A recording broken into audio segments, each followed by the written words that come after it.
Raríssimos, René de Paula Júnior aqui no Leia Vale a Pena, esse projeto pelo qual tenho um carinho absolutamente extraordinário, onde toda vez que eu cruzo, que eu encontro, que eu trombo com um livro que me inspire, que me apaixone, que me entusiasme, eu fico absolutamente aflito, ansioso para abrir a câmera, como eu estou fazendo agora, e compartilhar com vocês e quem sabe aí lançar a fagulha, a centelha, né, que ilumine mais alguma alma, né, e que a gente saia por aí tentando criar um futuro melhor. Nesse contexto, aliás, vale a pena aqui um alerta, estamos em fevereiro de 2019. Por que esse alerta?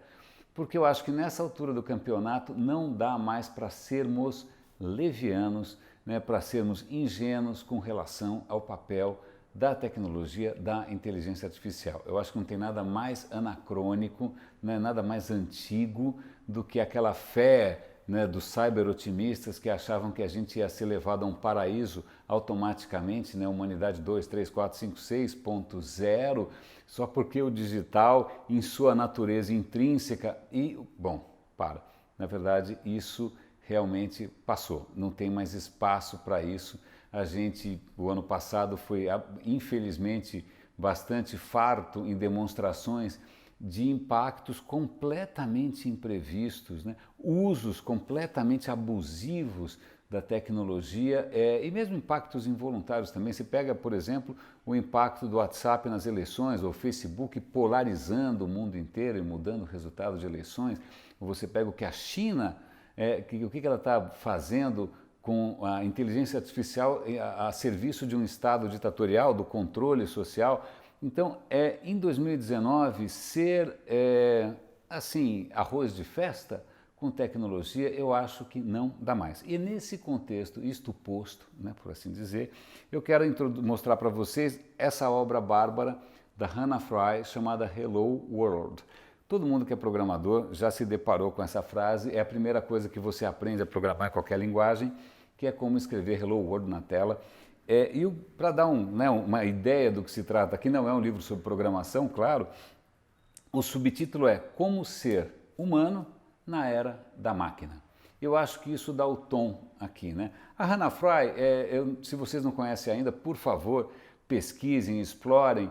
Ela tem uma presença extremamente rica e interessante nas mídias sociais.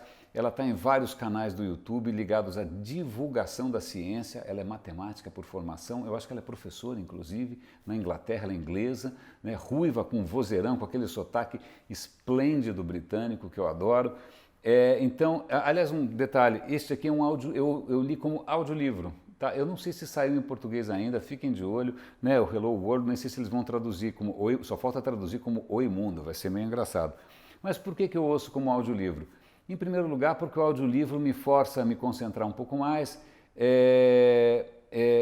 me ajuda inclusive a aproveitar melhor o tempo que eu às vezes perco no trânsito em São Paulo, me ajuda a manter o idioma afiado e, num caso como esse, me coloca mais próximo do autor, porque na Audible, eu uso o serviço da Audible, que é um serviço como se fosse Netflix, né? Eu pago mensalmente e tal, e eu consigo baixar 1 ou 2 livros por mês. Convido você a experimentar, inclusive, vou dar o link depois. Alguns dos livros que estão na Audible são lidos pelo próprio autor. Então tem a Hannah Fry lendo o livro dela, tem o Carlo Rovelli, que é um italiano lendo o livro deles sobre física, você tem o Neil Gaiman lendo as obras fantásticas dele de fantasia e ficção.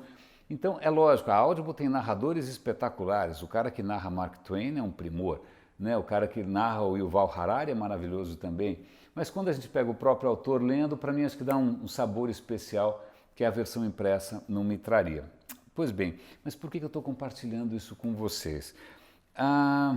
Eu trabalho na área, né? Não sei se você trabalha na área ou não, mas de qualquer maneira eu posso recomendar isso para você, porque a Hannah Fry, como ela é uma grande comunicadora, ela tem uma capacidade bastante admirável aí de tornar temas que poderiam ser áridos, poderiam ser desinteressantes, cansativos, ela torna não só palatável, como ela torna divertido. Ela tem um senso de humor bacana e ela consegue, e isso também é bastante louvável, ela consegue dar sempre um toque muito humano a qualquer história.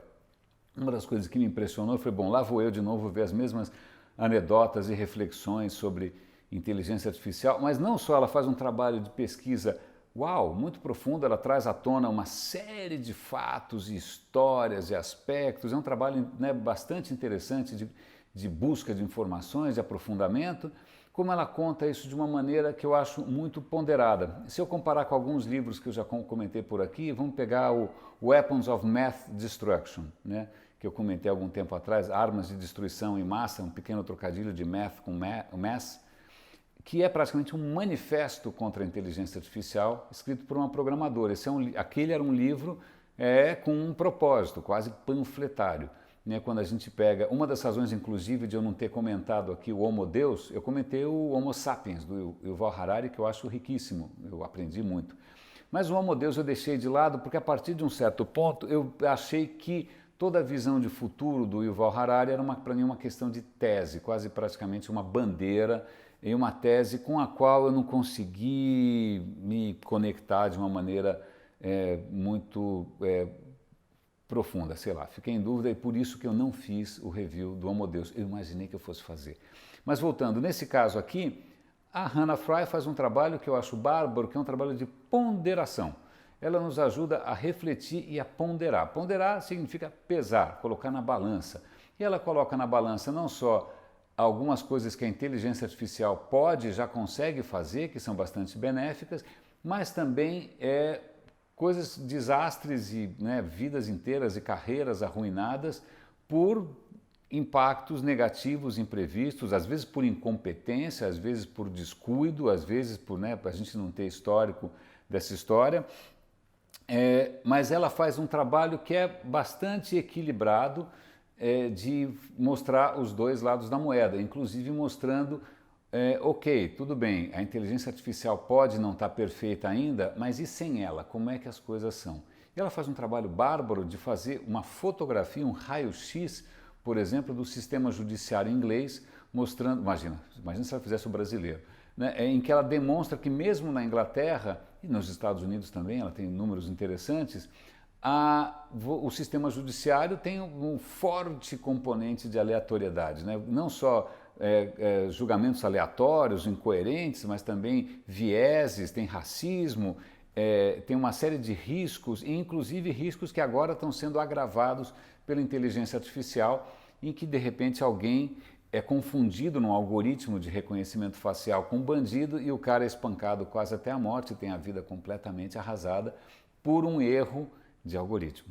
Então ela mostra, ok, o sistema judiciário não é perfeito, a inteligência artificial pode ajudar, ela inclusive conta algumas histórias que eu não conhecia sobre algoritmos de predição de crime, de mapeamento de crimes, serial killers que são presos dessa maneira tal, mas ela mostra também que na hora em que a gente deposita uma fé excessiva, uma fé meio cega, na questão da inteligência artificial, a gente acaba cometendo injustiças também. Ela não se prende só à questão da justiça, ela vai falar de carros autônomos, ela vai se debruçar até sobre a questão da arte no final, belíssimas reflexões, muito divertidas, e ela se debruça também sobre um tema extremamente interessante e com muita propriedade, que é o tema da saúde. Até que ponto a inteligência artificial pode ajudar os patologistas a identificarem tumores em exames, mas ao mesmo tempo a dificuldade que é para um Watson da vida, ou mesmo o Google, corresponderem à imagem que a gente acha que o Watson vai conseguir resolver tudo sozinho, o Google vai conseguir resolver tudo sozinho, tem muito marketing, aí tem muito hype, tem muita promessa furada, mas ela mostra a dificuldade que é, por exemplo, um Watson conseguir fazer alguma coisa na Inglaterra onde o sistema de saúde não está conectado digitalmente, onde muita coisa ainda está à mão, está em fax.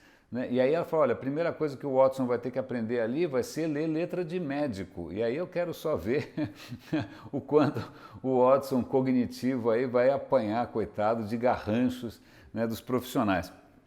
Piadas à parte, esse Hello World eu acho bastante recomendável, mesmo para quem não é da área de tecnologia. Como eu falei para vocês, capítulo a capítulo, ela se debruça sobre várias áreas da atividade humana, com bastante ponderação, e aí ela aponta, isso que eu achei bacana.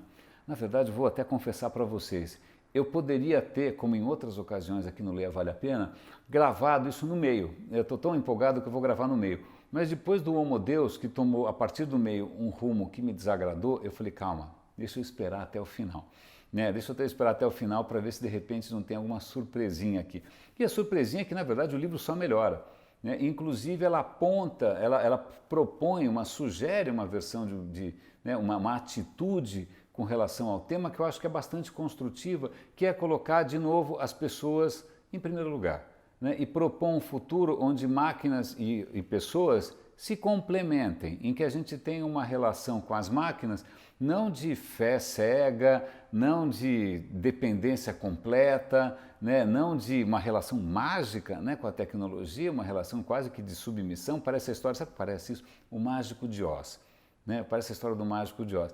Não, a gente tem que aprender a reconhecer que qualquer coisa que venha de máquinas merece ser analisada com uma pitada de sal, com grano salis, como se diz em latim, e que sempre a contribuição humana, a ponderação humana pode enriquecer qualquer resultado desses. Então eu achei o livro oportuno, acho que é oportuno, para 2019 é uma leitura bastante oportuna. Né? Eu acho que esse é um livro que, espero, inclusive, não é só questão de achar, eu espero que esse seja um livro que tenha um impacto, inclusive, na maneira como a gente desenha as tecnologias para o futuro, ou como a gente se relaciona com a tecnologia daqui para frente. Eu vou incorporar isso no meu trabalho, eu vou incorporar isso nos meus discursos, eu vou compartilhar essa história toda com os meus colegas na empresa também, porque eu acho que faz tempo que eu estava esperando alguém com uma visão tão lúcida, tão humana, tão ponderada e tão responsável. Gostei, né? Às vezes faz bem a gente sair um pouco daquele hiperotimismo norte-americano, daquele todo mundo pro alto e avante, né? Aquela coisa que nada poderá nos deter. É legal, eu acho que talvez a Europa, o GDPR está aí para confirmar isso, talvez a Europa esteja aí para nos salvar, para salvar o humanismo, né, enquanto é tempo, se é que há tempo. Raríssimos, um grandíssimo abraço, até o próximo episódio aqui do Leia, vale a pena.